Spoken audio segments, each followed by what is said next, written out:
वो अधूरा है, तब तक सारी सृष्टि अधूरी है। विधर्मी आत्माएं तो अधूरी है ही है, क्योंकि वो चंद्रवंश के बाद आती है। त्रेता युग में चंद्रवंश, और उसके बाद इस्लामी, बौद्ध, क्रिश्चियन, दूसरे दूसरे धर्म आते हैं। माना चंद्रवंश की रहबरी में सब धर्म पलने वाले हैं।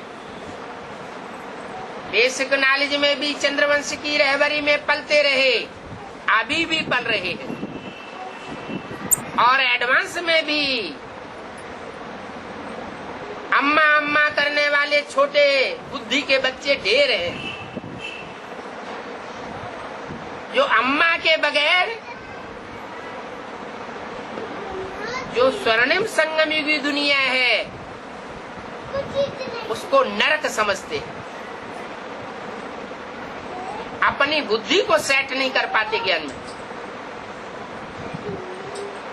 जो ज्ञान सूर्य के बच्चे हैं वो इस प्रयास में रहते हैं कि हम नरक की दुनिया में रहते हुए भी अपनी बुद्धि को ऐसा सेट करें कि सुख भोगे और सुख देवे, न दुख लेवे और न दुख देवे। अभी हमारी मुट्ठी में भगवान ने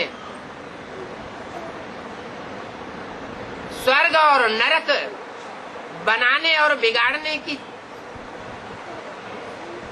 बुद्धि दी हुई है। हम चाहे तो स्वर्ग बनाने की शूटिंग करें और चाहे तो नरक बनाने की शूटिंग करें, हमारे ऊपर है।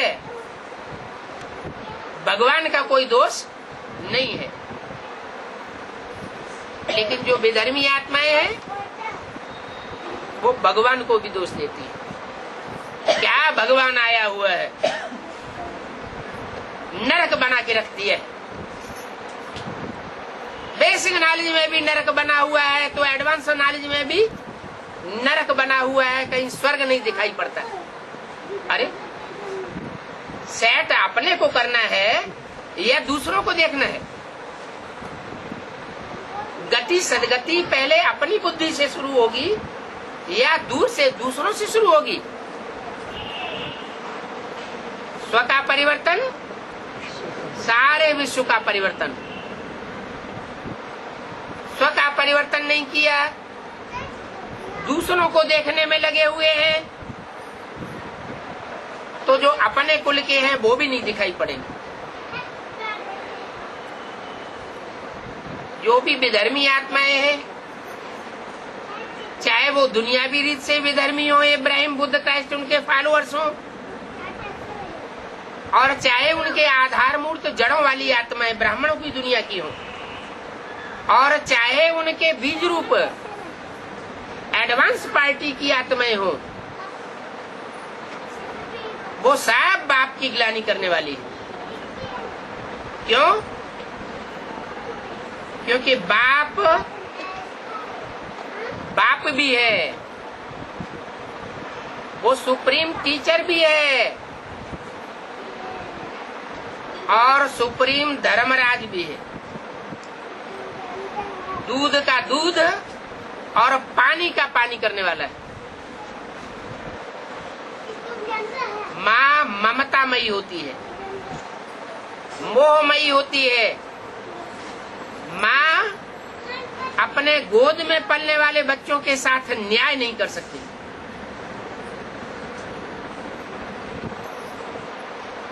अन्यायी बच्चे उसे न्याय करने नहीं देते। वो चाहे ब्रह्मा दादा लेखराज के रूप में पार्ट हो, और चाहे ओम राधे के रूप में नहीं, चाहे वो जगदम्बा एडवांस का पार्ट। जगदम्बा माता को भी चैन नहीं लेने देते, तो ब्रह्मा के रूप में जो डुप्लीकेट कहो या क्या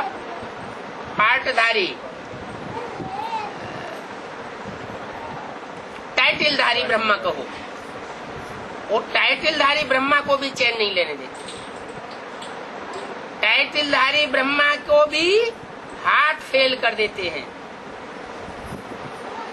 और जो जगदम्बा है, उस जगदम्बा के बुद्ध रूपी पेट से भी तब पैदा होते हैं जब पेट को फाड़ देते हैं।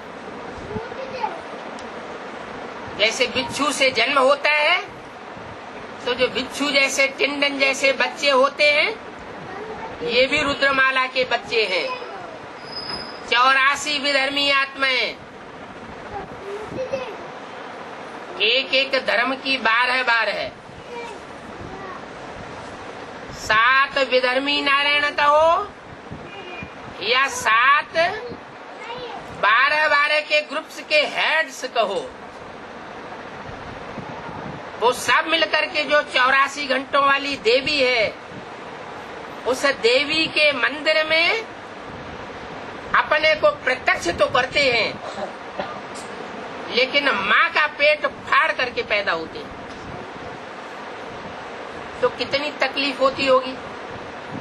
आज की दुनिया में भी ऐसे बच्चे होते हैं कि माँ को हॉस्पिटल में जाकर के पेट फड़वाना पड़ता है, तब पैदा होते हैं। जिनकी पैदाइश ही इतनी कठिन है कि माँ को इतना दुख देते हैं, वो अपने जीवन में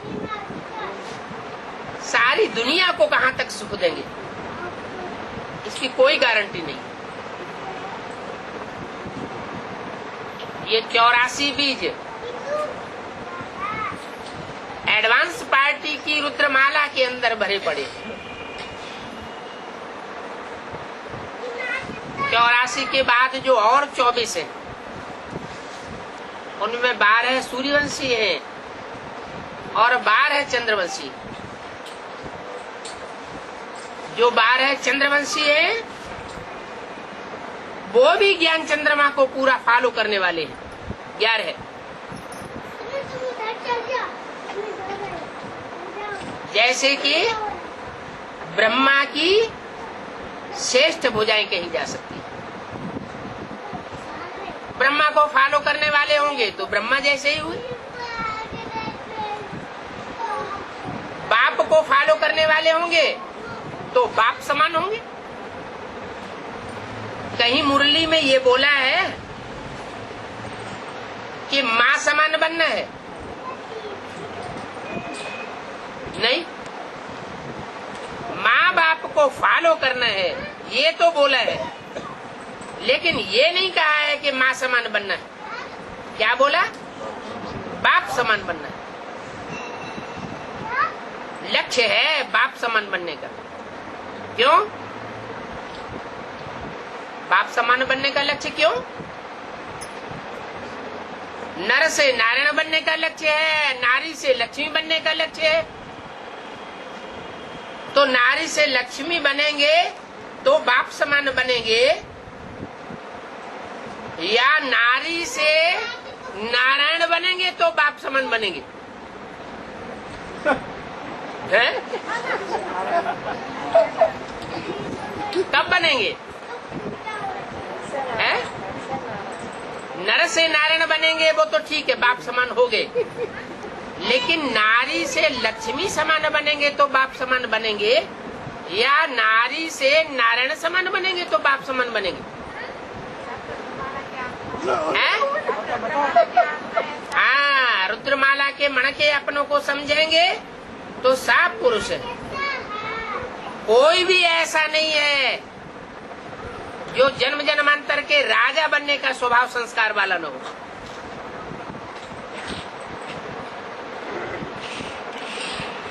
सब कंट्रोलर है। पुरुष होता ही है दुर्योधन दुशासन स्वभाव वाला। रुद्रमाला के मणके भी स्वभाव संस्कार से सब पुरुष हैं। इसलिए क्या बनेंगे? बाप समान बनेंगे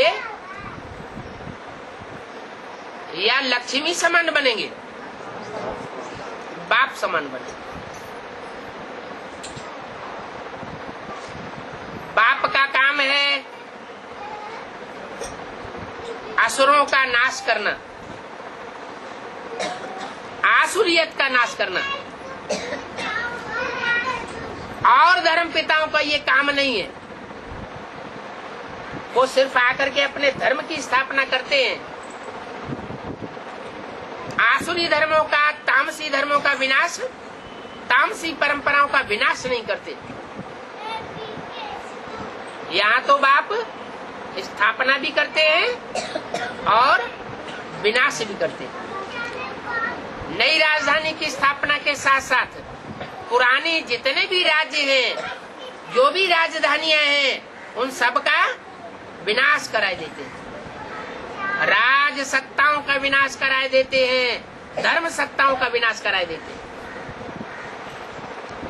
एक ही धर्म सत्ता रहती है और एक ही राज्य सत्ता रहती है, और दुनिया में एक ही कैपिटल रहती है। तो जो बच्चे होंगे उनका भी क्या काम होगा? जो बाप का काम सो बच्चों का काम। और धर्म पिताओं के मुकाबले जो अल्लाह अव्वल दीन का पार्ट बजाता है, अव्वल नंबर धर्म, दीन माना धर्म, धर्म की स्थापना करता है, वो विशेष कार्य विनाश का भी कराता है। तो शंकर द्वारा विनाश गाया हुआ है। तो जो भी रुद्रमाला के मणके हैं, चाहे वो शरीर से स्त्री हो, चाहे वो शरीर से पुरुष हो, उनका मुख्य पार्ट है बना हुआ, ड्रामा में नुदा हुआ है कि उनको भी असुरों का संहार करना पड़े। तो अगर स्त्री चोला है तो असुर संहार नहीं गाया हुआ है।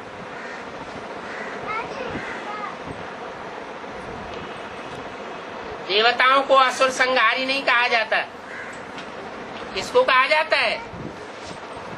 देवियों को असुर संहारिणी कहा जाता है। तो स्त्री चोला होने के नाते वो बाप के कार्य में विशेष सहयोगी बनती है।